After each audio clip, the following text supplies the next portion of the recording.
განათლების მეცნიერების და ახალგაზრდულ საქმეთა კომიტეტმა მეორე მოსმენით განიხილა და მხარი დაუჭირა კანონპროექტს უმაღლესი განათლების შესახებ კანონში ცვლილებების შეტანის შესახებ. კანონპროექტის მიხედვით სტუდენტები, ვინც უმაღლეს სასწავლებლებში 2025 წლის 17 დეკემბრამდე ჩაირიცხნენ და გრანტი მოიპოვეს, მის შენარჩუნებას და სურვილის შემთხვევაში გაუმჯობესებასაც შეძლებენ.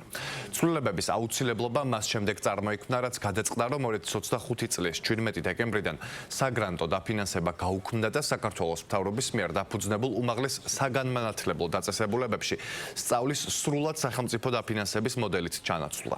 მეორე მოსმენის დროს დღეს დაზუსტდა, რომ უკვე მოპოვებული გრანტი სტუდენტებს 2020-21 სასწავლო წლის ჩათვლით შეუნარჩუნდებათ. დეპუტატების განსხვავებული მოსაზრებების მიუხედავად განათლების სამინისტრომ აღნიშნული ვადების გადახედვა და შეცვლა მიზანშეწონილად არ მიიჩნია. კანონპროექტის დაჩქარებული წესით განიხილება და მისი საბოლოო დამტკიცება დღესვე იკეკმება.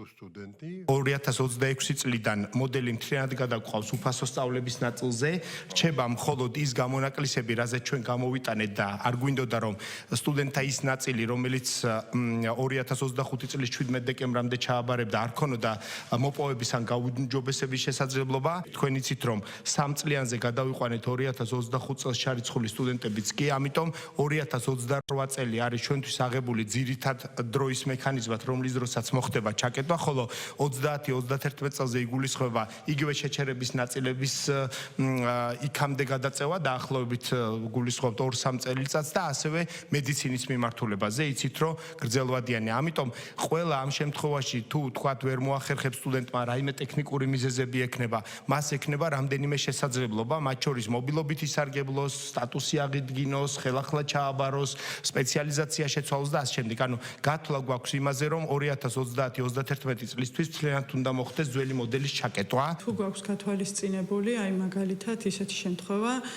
დღეს სწავლობს ფასიანზე, ანუ გადასახადს იხდის და რისკი ხომ არ არის რომ მიატოვოს და შემდგომ თავიდან ჩააბაროს უფასო სწავლის მიზეზის გამო და აქ რა მექანიზმი შეიძლება შევიმუშაოთ. სახელმწიფოს გაცხადებული პოლიტიკაა, რომ არანაირი შეზღუდვა ამ ნაწილში არ გვაქვს პირიქით. თუ მაგალითად ჩააბარა სახელმწიფო უმაღლეს სასწავლებელში და შემდეგ მიიღო გადაწყვეტილება, რომ ფასიან უმაღლეს სასწავლებელში გადავიდეს, იმის გამო, რომ საგრანტო პრინციპი არ არსებობს, სწავლა გაუხდება მას ფასიანი. ეს არის ავტომატურად. და პირიქით, იმ შემთხვევაში, თუ უნივერსიტეტმა გამოაცხადა ვაკანსია, ის აკმაყოფილებს ყველა იმ პირობას მობილობისა და არის კერძო უნივერსიტეტის სტუდენტი და ის მოახდენს მობილობის ნაწილს, მას სწავლა გაუხდება უფასო. ეს არის აბსოლუტურად მე მგონი ძალიან ნათელი და გამჭვირვალე იდეა.